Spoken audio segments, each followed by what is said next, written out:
Boah, das hätte so schön sein können.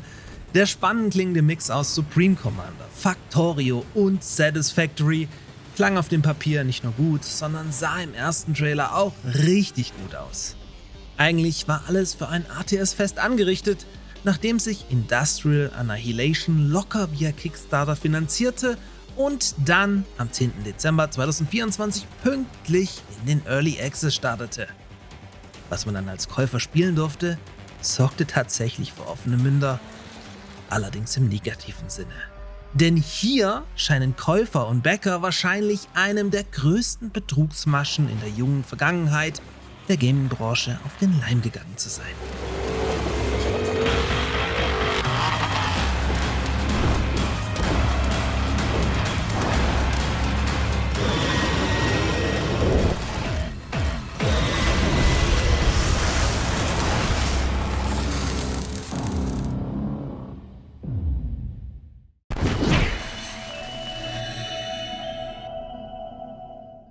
Our next big game features a completely unique blend of intricate factory building of hit games like Factorio and Satisfactory. Das nächste große Highlight im Planetary Annihilation-Universum sollte es werden. Kombiniert mit dem Besten, was die Spiele aus dem Total Annihilation-Franchise vereinte und gemixt mit einem tiefgründigen Fabrikbausystem, welches man fein säuberlich von Factorio und Satisfactory kopierte, sollte für eine Genremischung sorgen, die es in dieser Form bisher noch nie gab. Hi, my name is Steve Thompson. I'm the art director for Industrial Annihilation. I've been working with members of this team for almost 25 years. Hi, I'm John Combs. I'm the design director on Industrial Annihilation. I've been working with our team since 2005. Um dieses Megaprojekt zu stemmen, wurde kurzerhand die wohlklingende Firma Galactic Annihilation gegründet und fortan von Jonathan Mavor, welcher vorher immerhin auch für Planetary Annihilation verantwortlich war, sowie Eric Lindquist, ein Startup-Advisor und Angel-Investor, okay, und Bob Berry als Chief Technology Officer geführt. Weitere Namen, die hier auftauchten, sind laut Kickstarter Steve Thompson als Art Director und John Combs als Design Director. Okay, soweit so harmlos. Immerhin hatte man ja vermeintlich mit Planetary Annihilation schon ein gutes Projekt abgeliefert, zumindest wenn man das nicht hinterfragt.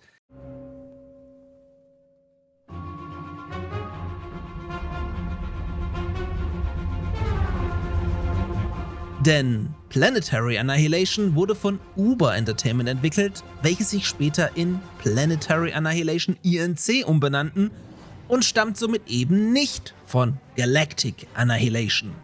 Zudem taucht in beiden Projekten auch nur der Name Jonathan Mavor auf, der aber immerhin in beiden Spielen der Creative Director war. Um die Finanzierung zu stemmen, wurde via StarEngine.com eine Crowdfunding-Kampagne gestartet, welche beeindruckende $820.000 einnehmen konnte und im Grunde schon das ganze Ding durchfinanziert haben müsste. Hat es aber angeblich nicht, weswegen man sich anschließend dazu entschloss, via Kickstarter eine zweite Kampagne zu starten, die dann nochmal zusätzlich $300.000 in die Kassen von Galactic Annihilation spülte, ohne dass diese bis auf einen Trailer großartig etwas vorzuweisen hatten. Die zweite Kickstarter-Kampagne übrigens mit dem Vorwand, dass wir StarEngine ja nur Amerikaner das Projekt unterstützen konnten und der Rest der Welt sich nur so beteiligen kann und nicht benachteiligt werden soll. Ja, okay.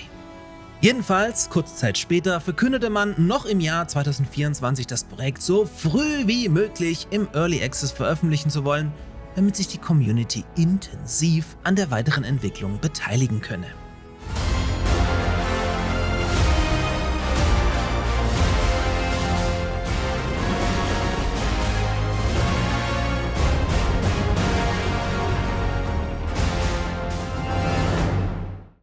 Die dann im Dezember 2024 veröffentlichte Early Access Version war, gelinde gesagt, einfach nur frech und unverschämt. Für die 30 €, die auch ich zu meinem Bedauern bezahlt habe, bekam man nämlich im Grunde rein gar nichts. Wirklich nichts im Spiel war spielbar, das meiste fehlte ohnehin komplett. Trotz angeblicher 6.000 Spender über beide Crowdfunding-Kampagnen, die dann theoretisch einen kostenlosen Zugang zum Spiel erhalten sollten, tummelten sich am Release-Tag nur 349 Spieler in der Spitze in dieser nicht spielbaren Software-Müllhalde. Dieser Wert fiel dann in nicht einmal 4 Wochen auf unter 20 und erreichte sogar bereits Mitte Januar eine Spielerschaft unter 10, die mittlerweile auf tatsächlich 0 gesunken ist. Dieses Kunststück muss man auf Steam auch erstmal schaffen. Immerhin schien man es zu Beginn noch ernst zu meinen und veröffentlichte einen Monat lang fast jeden Tag einen neuen, kleineren Patch, welcher die 2 spielbaren Missionen gänzlich ohne KI-Gegner, aber auch nicht zum Laufen brachte. Also Dinge wie ein Multiplayer oder sonst irgendwas gab es hier ohnehin nicht. Der letzte Patch erschien dann nach bereits 3 Monaten beängstigter Funkstille am 4. April 2025, der sich ebenfalls nur auf ganz banale Bugs konzentrierte. Seither tritt das Team nur noch einmal irgendwann im Mai in Erscheinung, als man, kommentarlos, den Industrial Annihilation Discord löschte. Und das ist jetzt Stand der Videoaufnahme 6 Monate her. Das eingenommene Geld wahrscheinlich längst verbraucht und das Spiel offensichtlich auch bereits gänzlich vergessen. Ich meine, sollte sowas nicht größere Wellen schlagen? Niemand, wirklich niemand außer mir berichtet darüber. Ich meine, what the fuck? Das ist hier waschechter Betrug und gehört eigentlich von Steam gänzlich gelöscht. Finger weg, Leute. Hier gibt's fürs Geld rein gar nichts. So macht man das Early Access Konzept kaputt. Schade, dass es aber scheinbar allen komplett egal ist. RTS game? Who's gonna publish that? Who's gonna fund that? That, Commander, is where you come in. This team of RTS veterans cannot build a universe full of robotic destruction without your support. This is your chance. The road to galactic conquest begins on Kickstarter. Unlock exclusive spoils of war, including unique commanders, concept art, and a full digital soundtrack. For commanders ready to go nuclear, we've got a commemorative collector's box, a Kickstarter backer hat, a framed poster, and the ultimate collector's item, an artfully crafted scorpion statue.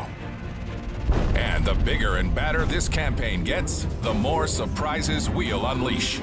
So join forces with us and lock in your support. We'll see you on the battlefield, Commanders.